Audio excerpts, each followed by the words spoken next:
Hey everybody, it's May, and today I want to go through day 8's notes of the one story that leads to Jesus. So just stay tuned.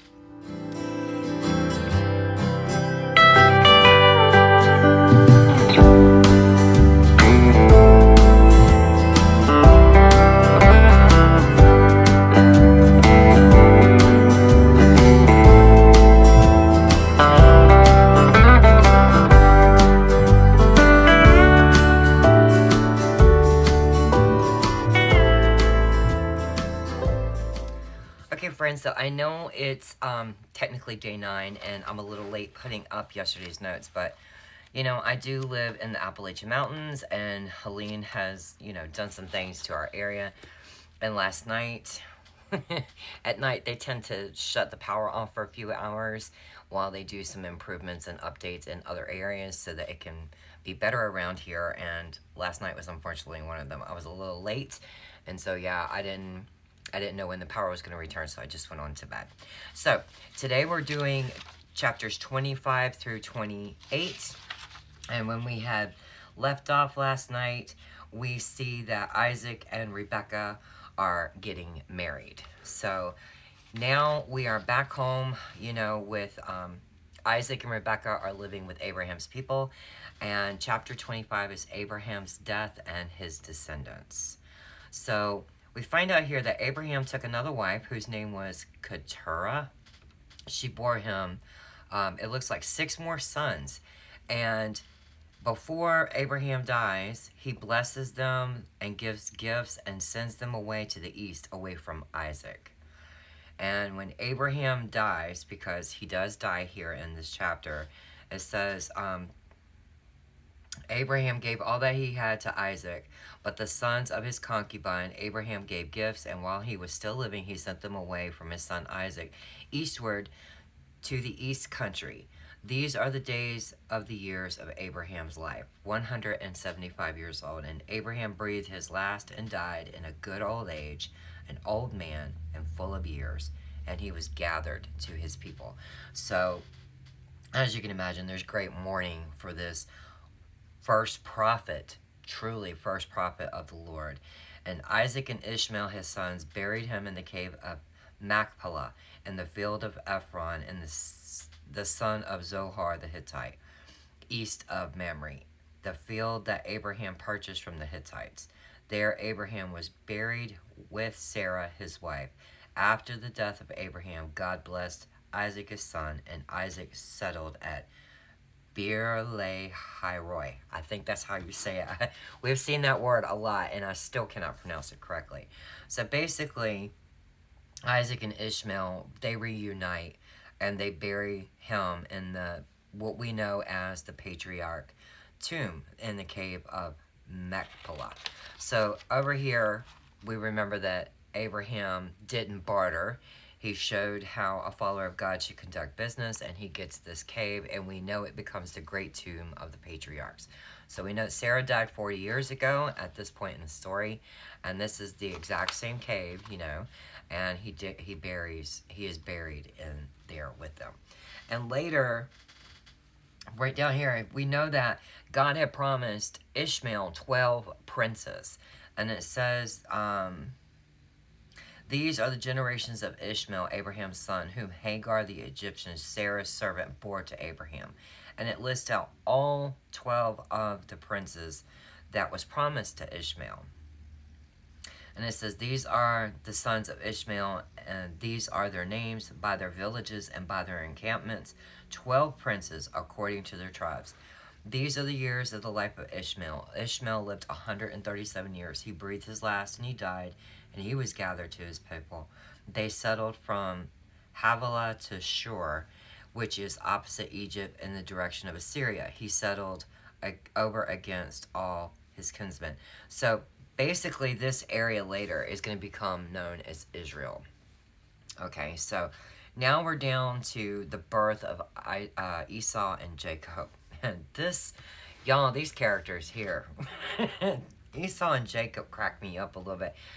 Jacob is just, he has his own personality, is the best way to put this. Okay, so, these are the generations of Isaac. And it goes down into, and Isaac prayed to the Lord for his wife because she was barren, and the Lord granted his prayer, and Rebekah, his wife, conceived. The children struggled together within her, and she said, "If it is thus, why is this happening to me?" So she went to inquire to the Lord.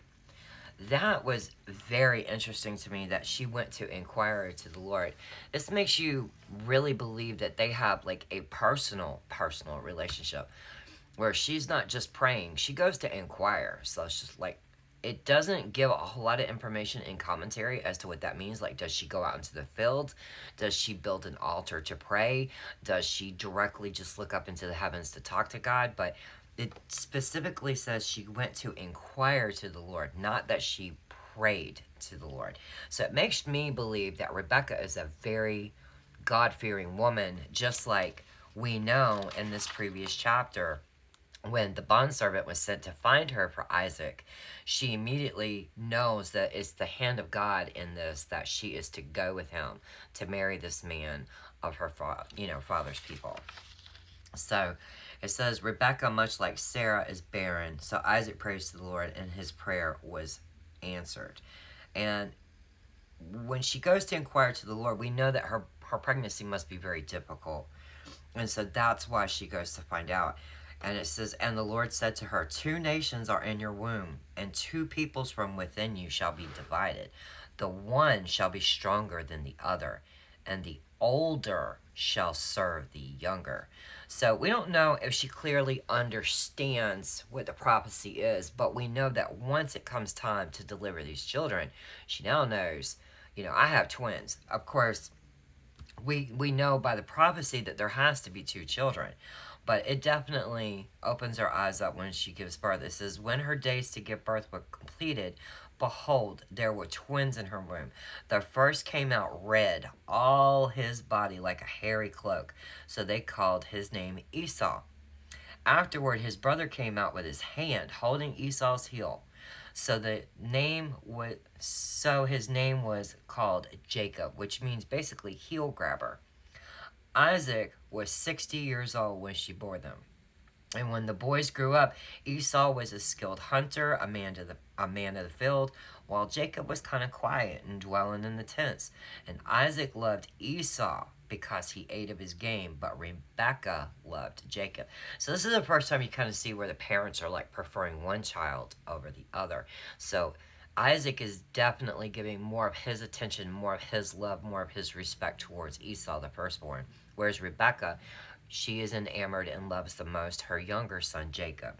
And she favors him over Esau.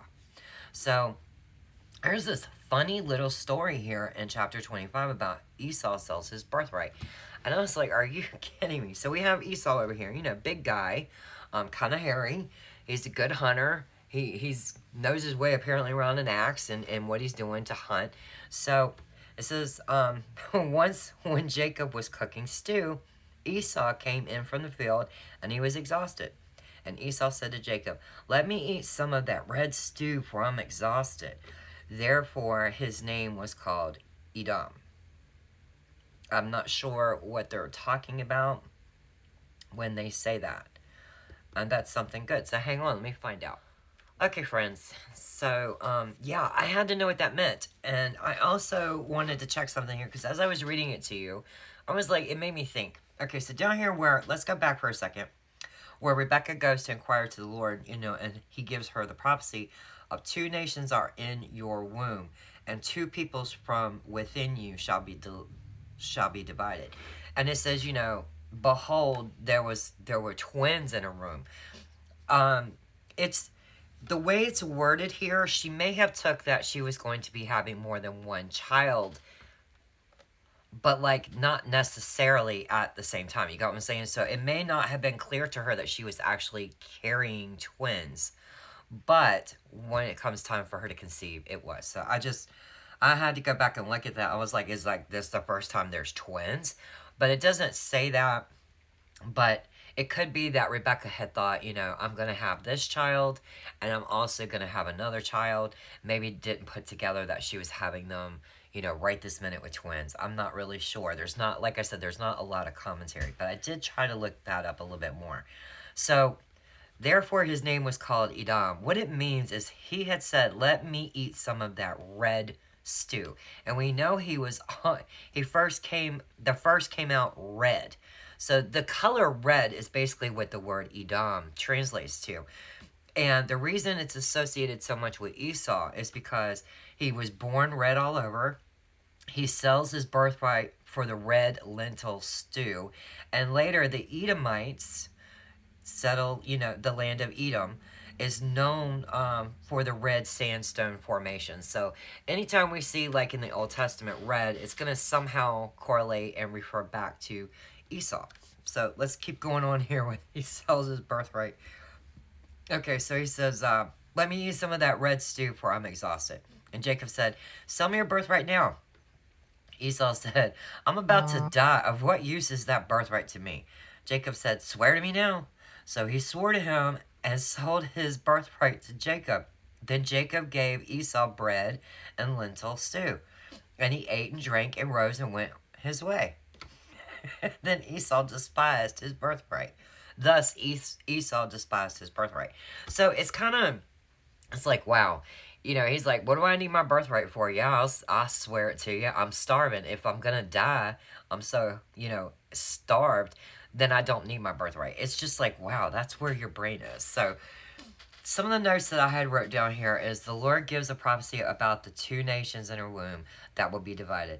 The older will serve the younger. Later passages will show that each parent blatantly favors one child over the other. So we've got some foreshadowing here, but there's going to come a time when this is like very prevalent, and it's actually in chapter 26. So this story right here about Esau sells his birthright, it really doesn't flatter Jacob or Esau. I mean, let's be honest. It doesn't make any of these individuals look good. Esau returns from the fields exhausted and asks for a bowl of Jacob's red stew. Jacob demands Esau's birthright in exchange for the stew, and Esau foolishly agrees. He even swears an oath to seal the deal, and then Jacob gladly accepts and gives him the stew. So I'm like, wow, you must have been really hungry. So now we have God's promise to Isaac. So the Lord is going to appear back in front of Isaac and says, because there's another famine in the land, okay? And, I mean, how many times are these poor people going to go through the famine? And it says, and Isaac went to Gerar, to Abimelech, king of the Philistines, and the Lord appeared to him and said, do not go down to Egypt. Dwell in the land of which I shall tell you. Sojourn in this land, and I will keep with you and bless you. For you and to your offspring I will give these lands, and I will establish the oath that I swore to Abraham your father. I will multiply your offspring as the stars of heaven, and I will give to your offspring all these lands. And in your offspring all the nations of the earth shall be blessed, because Abraham obeyed my voice and kept my charge, my commandments, my statutes, and my laws. So this is important right here because we see that God states his relationship with Abraham, and its blessings are now for Isaac as well. Okay, so God appears to Isaac in this chapter twice. Both times the Lord reinstates and emphasizes the covenant promises he made to Abraham are now being extended much the same to Isaac. He says, I had promised your father all of this, and now I promise the exact same thing to you. You have to, because your father obeyed my voice and kept my charge, my commandments, and my statutes, and my laws. He's saying, you are expected to as well. So, it says Isaac and Abimelech. Okay, so Abimelech, Isaac is going to do the exact same thing he did, his father did, back here in Egypt. We're back to the Egypt, right? Where he says, nope, she ain't my wife, she's my sister. And then sure enough, he does it yet again. Where did he do it at? He does it with King Abimelech. So now this is the second time this is going to happen to King Abimelech.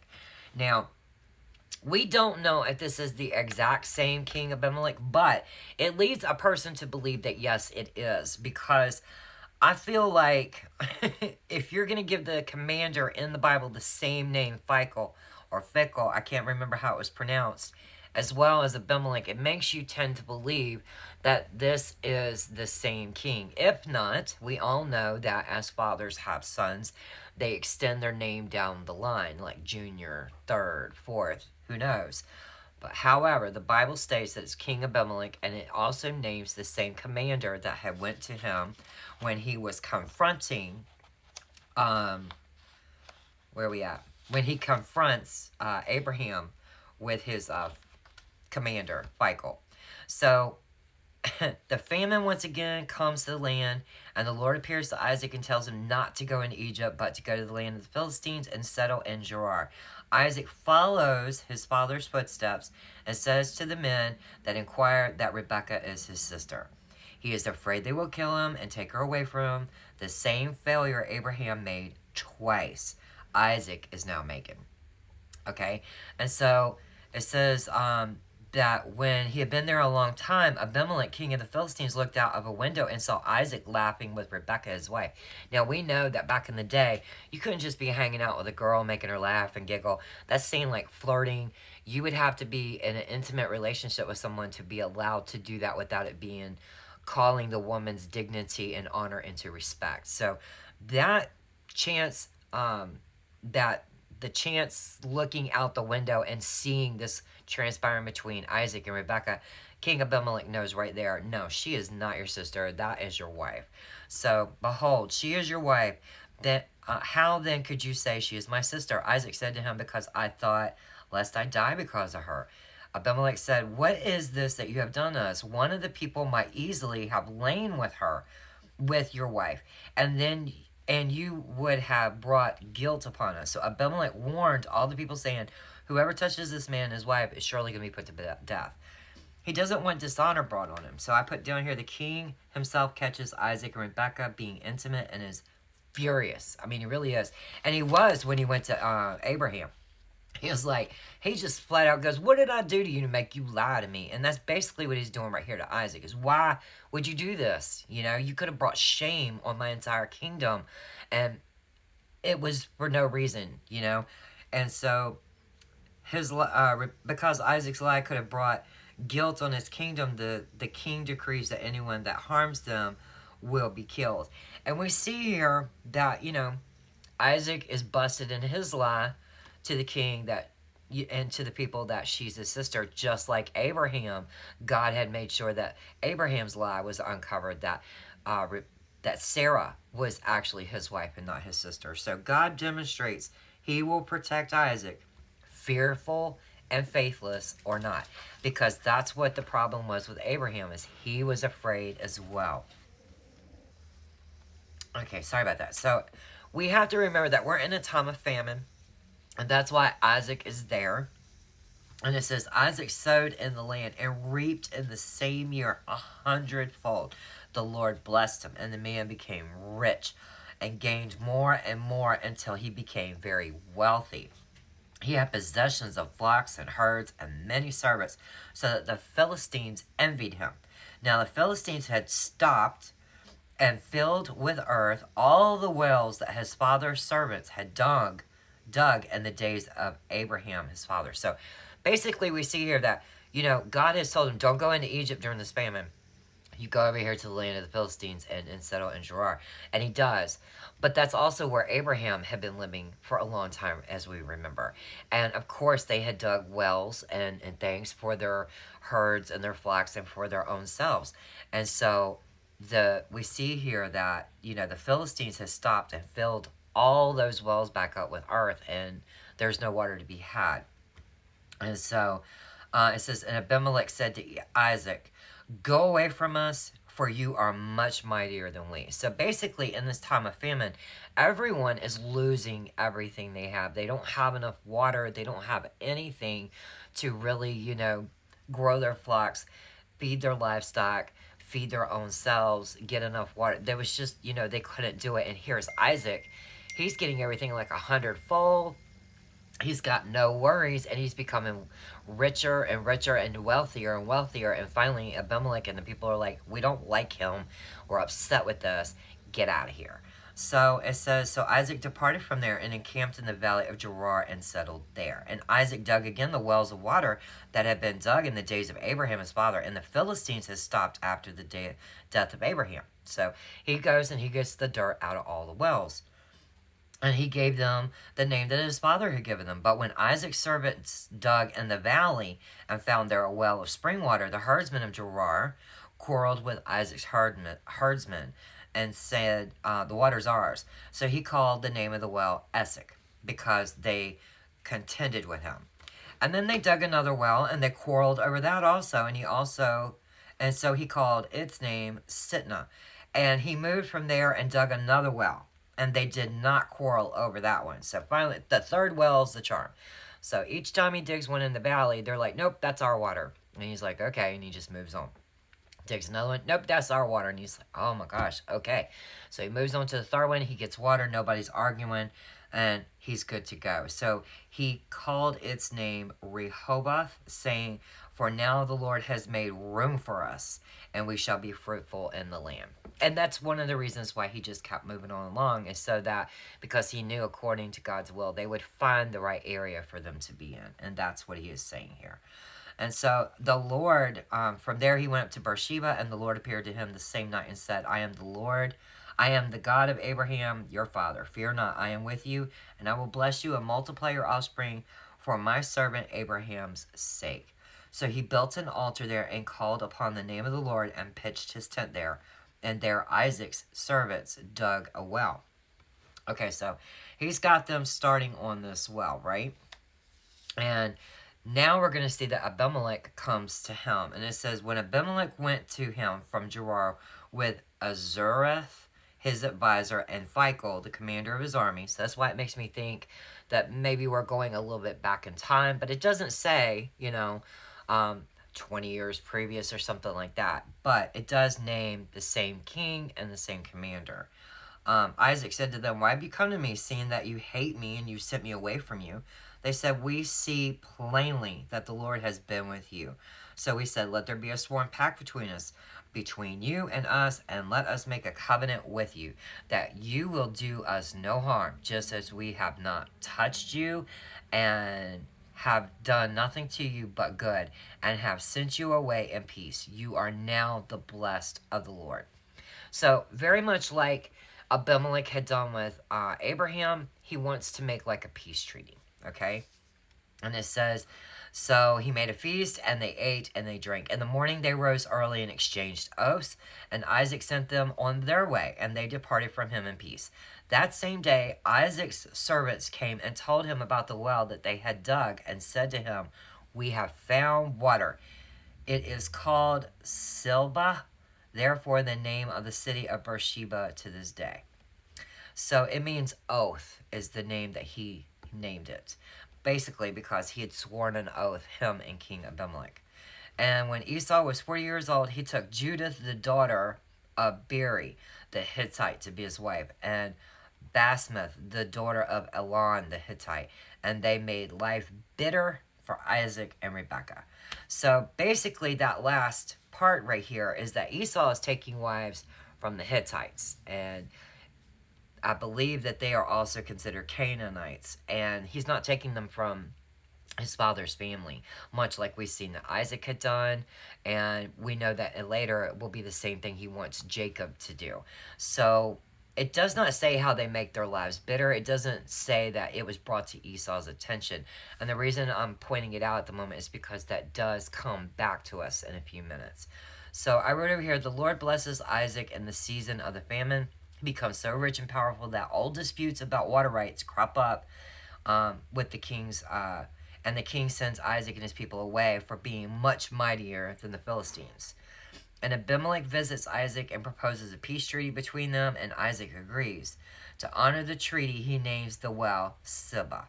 And it says, that's pretty much where we're at in the end of chapter 26. Sorry, I'm getting tongue-tied. Okay, so now we're going to get into Isaac blesses Jacob. And you would think just by reading that title, you're like, well, the firstborn is Esau, but maybe Isaac is going to honor the fact that Esau gave away his birthright. And it's actually not how it was supposed to go or how it went down. So when Isaac was old and his eyes were dim so that he could not see, he called Esau, his older son, and said to him, My son. And he answered, Here I am. He said, Behold, I am old. I do not know the day of my death. Now then, take your weapons, your quiver, and your bow, and go out to the field and hunt game for me, and prepare for me delicious food, such as I love. And bring it to me so that I may eat, that my soul may bless you before I die. So we know that, Esau's food must be really, really good, because he's like, I'm going to bless you because I think I could die any day. So we need to do this. But give me some of that good food that I like from you. And of course, Esau's going to do it. And so, it says, Now Rebekah was listening when Isaac spoke to his son Esau. So when Esau went to the field to hunt for game and bring it, Rebekah said to her son Jacob, I heard your father speak to your brother Esau. Bring me game and prepare for me delicious food that I may eat it and bless you before the Lord before I die. Now therefore, my son, obey my voice as I command you. Go to the flock and bring me 2 good young goats, so that I may prepare from them delicious food for your father, such as he loves. And you shall bring it to your father to eat, so that he may bless you before he dies. But Jacob said to Rebekah his mother, Behold, my brother Esau is a hairy man, and I'm a smooth man. Perhaps my father will feel me, and I shall seem to be mocking him, and bring a curse upon myself and not a blessing. His mother said, Let your curse be on me, my son. Only obey my voice, and go bring them to me. So it's really kind of crazy here, all right?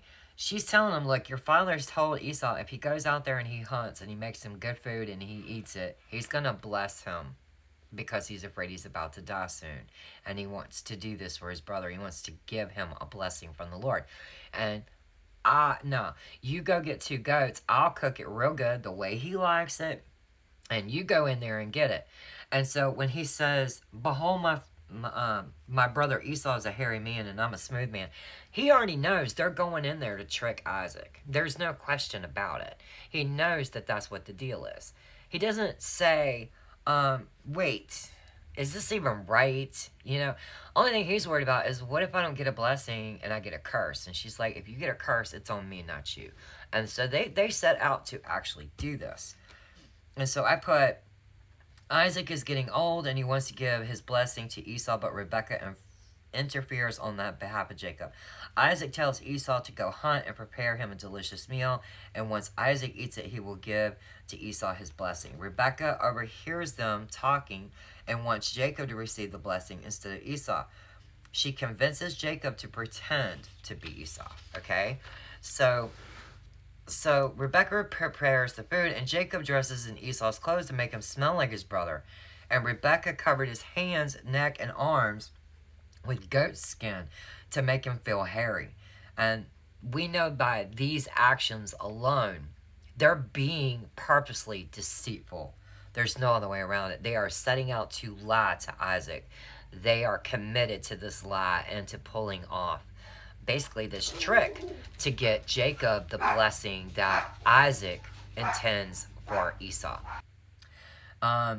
Jacob's only real concern was that this was not moral, but what if it backfires and he ends up getting cursed? And Rebekah says to Jacob, any curse will fall on her. So it kind of seems like it's doomed from the beginning, because as Jacob goes in there, Isaac is pretty much blind and he's getting older. And so he went into his father and said, my father, and he said, here I am. Who are you, my son? Jacob said to his father, I am Esau, your firstborn. I have done as you told me. Now sit up and eat of my game, that your soul may bless me. But Isaac said to his son, how is it that you have found it so quickly, my son? He answered, because the Lord your God granted me success. Then Isaac said to Jacob, please come near that I may feel you, my son, to know whether you are really my son Esau or not. So Jacob went near to Isaac his father, who felt him and said, the voice is Jacob's voice, but the hands are hands of Esau. And he did not recognize them, because his hands were hairy like his brother Esau's hands. So he blessed him.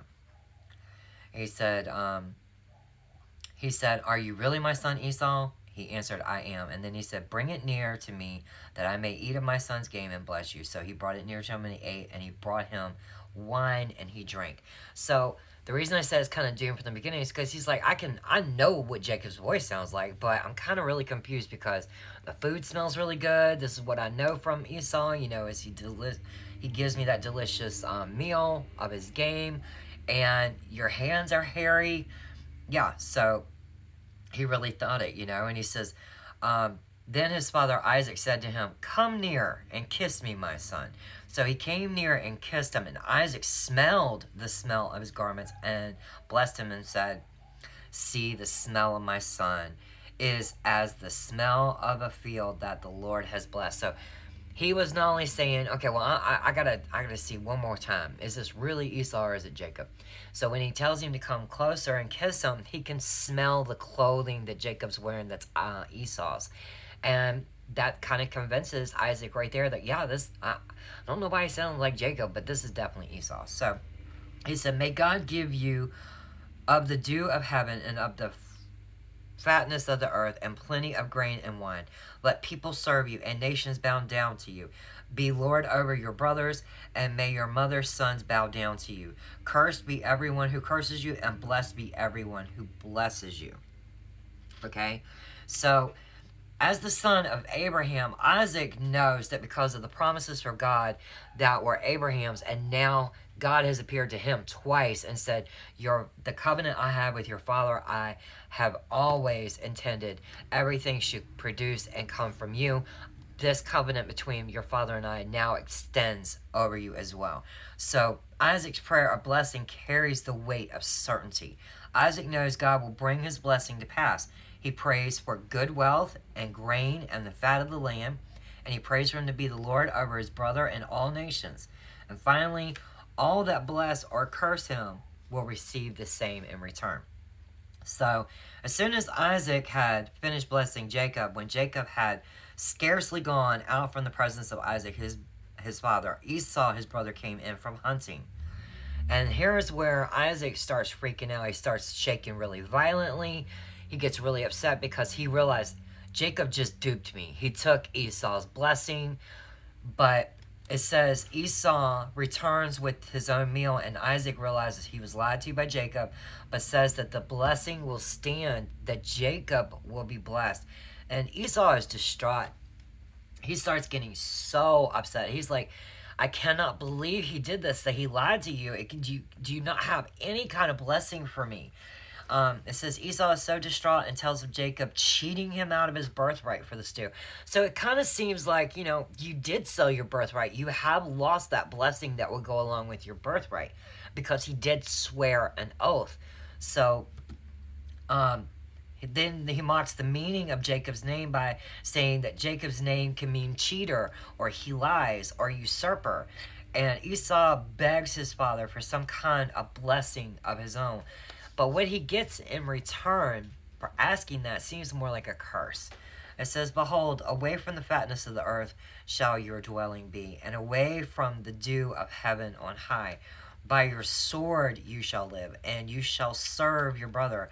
But when you grow restless, you shall break his yoke from around your neck." And it says Esau and his descendants will be wanderers, living away from the moisture and the fat of the land. They will live by the sword, and only at some point in the future break free from the rule of his brother.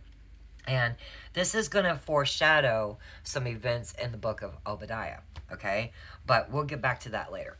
Okay, so Esau is so heartbroken and bitter, and he falls into like a deep rage, okay? And the only way he can console himself over this whole matter, as we're finishing up chapter 27, is he's like, when my dad Isaac dies, I'm going to kill my brother. I'm going to literally kill him. We're just going to end this right here. And, that blessing's going to end with Jacob. I'm going to get my birthright back. Basically is what his whole mindset is.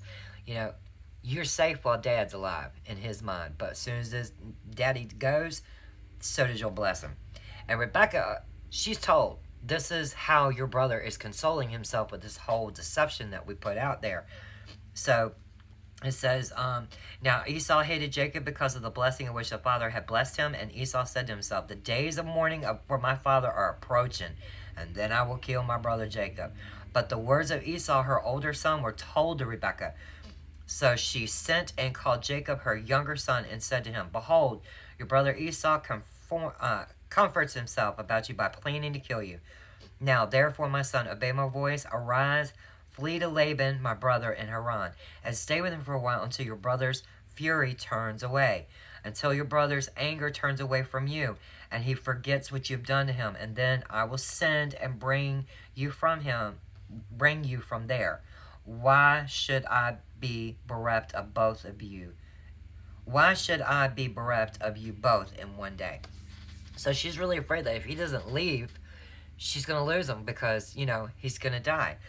The sad thing here is that as we continue on in the book of Genesis, Rebecca never sees her son again. Not that we're told of, okay?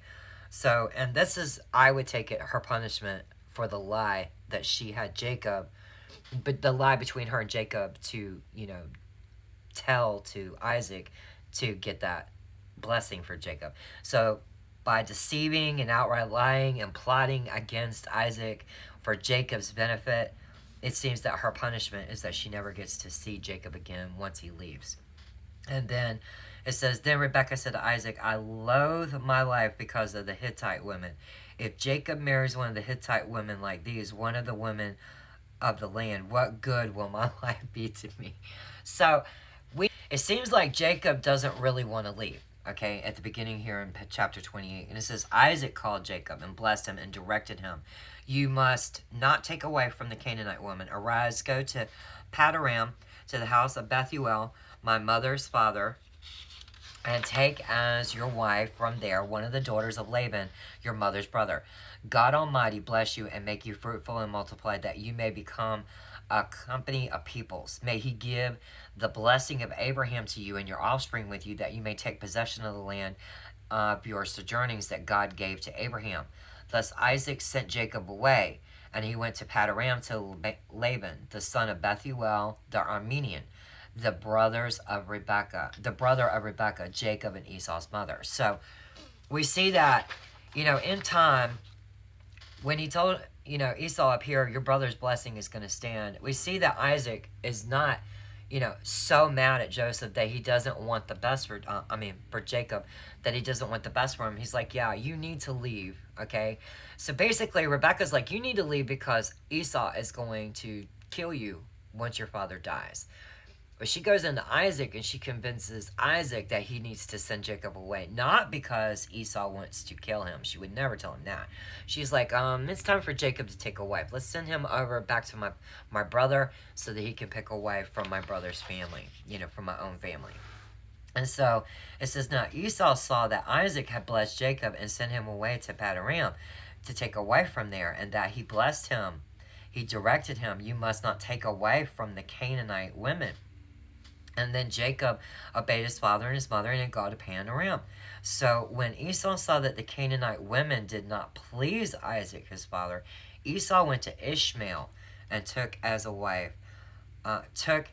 his wife, beside the wives he had, Mahalath, the daughter of Ishmael, Abraham's son, the sister of Nehayoth, I think.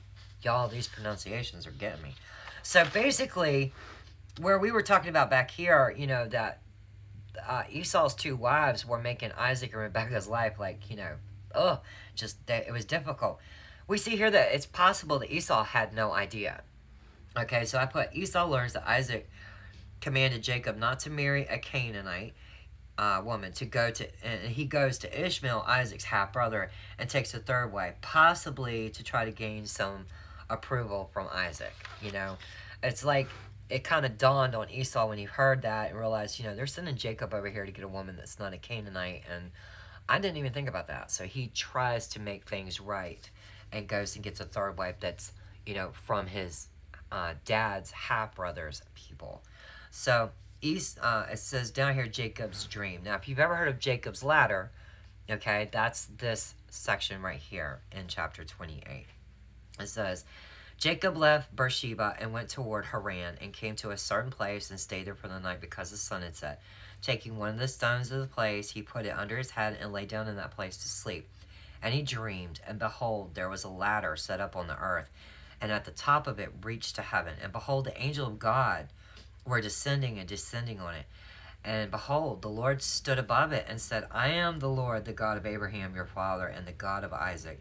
The land on which you lie I will give to you and your offspring. Your offspring shall be like the dust of the earth, and you shall spread abroad to the west, and to the east, and to the north, and to the south. And in you and your offspring shall all the families of the earth be blessed. Behold, I am with you, and I will keep you wherever you go, and I will bring you back to this land. For I will not leave you until I have done what I have promised you.